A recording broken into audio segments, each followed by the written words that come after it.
गणेश जयंती आहे तर बाप्पासाठी उकडीचे मोदक तर झालेच पाहिजे, कारण बाप्पाचा सगळ्यात आवडीचा पदार्थ.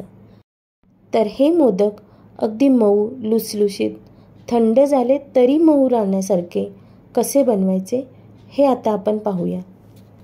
या मोदकांसाठी शक्यतो बासमती तांदळाचा वापर करा. मोदकासाठी प्रथम आपण सारण बनवून घेऊया. इथे मी कढईमध्ये 1 चमचा साजूक तूप घातलेले आहे. तूप थोडे गरम झाले की यामध्ये 2 चमचे खसखस घालून घ्यायची आहे. खसखस अगदी 1 ते 2 सेकंद परतली की आपल्याला यामध्ये खिसलेले नारळ टाकून घ्यायचं आहे. इथे मी 2 कप खिसलेला नारळ घेतलेला आहे. नारळ 1 मिनिटभर परतला की आपण यामध्ये गूळ टाकून घेऊया.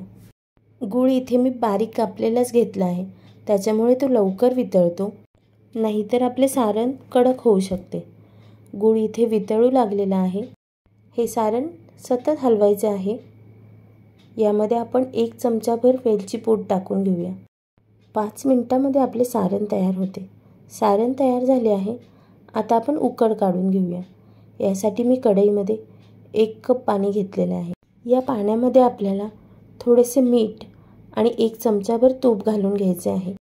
तूप घातल्यानंतर पाण्याला चांगली उकळी येऊन द्यायची आहे. ह्या 1 कप पाण्यामध्ये मी 1 कपच बासमती तांदळाची पिठी घालणार आहे. आता मात्र इथे आपल्याला हात पटापट चालवायचा आहे, नाहीतर पाण्यामध्ये पिठाच्या गुठळ्या होऊ शकतात.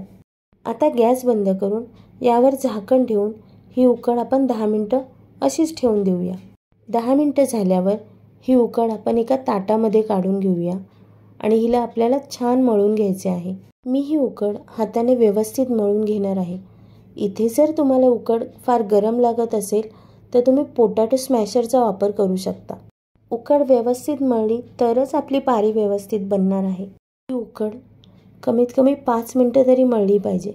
ही गोष्ट तुम्ही लक्षात ठेवा. शेवटी इथे थोडासा तुपाचा हात लावायचा आहे आणि आपली उकड व्यवस्थित तयार झाली आहे. आता ही उकड एका भांड्याने झाकून ठेवून हवा तसा पिठाचा गोळा घेऊन आपल्याला मोदक बनवायचे आहेत. इथे मी छोटासा गोळा घेऊन त्याला व्यवस्थित मऊ करून दोन्ही हाताला थोडेसे तूप लावून पारी पातळ अशी बनवून घेणार आहे. शक्य तितकी पारी पातळ बनवायची, म्हणजे मोदक सुंदर लागतो. आता 3 बोटांना तूप लावून व्यवस्थित मोदकाला कळ्या पाडून घ्यायच्या आहेत. मी व्हिडिओत दाखवत आहे त्या पद्धतीने कळ्या पाडून घ्यायच्या आहेत. कळ्या पाडून झाल्यावर आपल्याला यामध्ये 2 चमचे सारण भरून घ्यायचे आहे. सारण बाहेर येणार नाही याची काळजी घेऊन ते बोटाने व्यवस्थित आतमध्ये घालवायचे आहे आणि अगदी हलक्या हाताने या कळ्या जुळवून वरचे एक्स्ट्राचे पीठ काढून घ्यायचे आहे आणि आपला मोदक तयार झालेला आहे. अशाच पद्धतीने मी सगळे मोदक करून घेतले आहेत. आता मोदक उकडण्यासाठी एका स्टीलच्या चाळणीला थोडेसे तूप लावून घेऊया. मी हे बनवलेले सगळे मोदक चाळणीमध्ये व्यवस्थित लावून घेत आहे. 2 मोदकांमध्ये थोडेसे अंतर ठेवायचे आहे.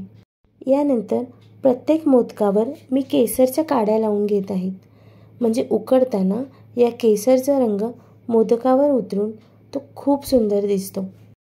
इथे मी हे मोदक एका कढईमध्ये थोडेसे पाणी घालून स्टँड ठेवून त्यावर ही चाळण ठेवून झाकण ठेवलेलं आहे. तुमच्याकडे स्टीमर असेल तर तुम्ही त्यातही मोदक उकडून घेऊ शकता. मोदक उकडायला साधारण 10 मिनिटे लागतात. 10 मिनिटे झाली आहेत. आपण झाकण उघडून पाहूया. पाहिलंत ना, केसरचा किती सुंदर रंग उतरला आहे मोदकांवर.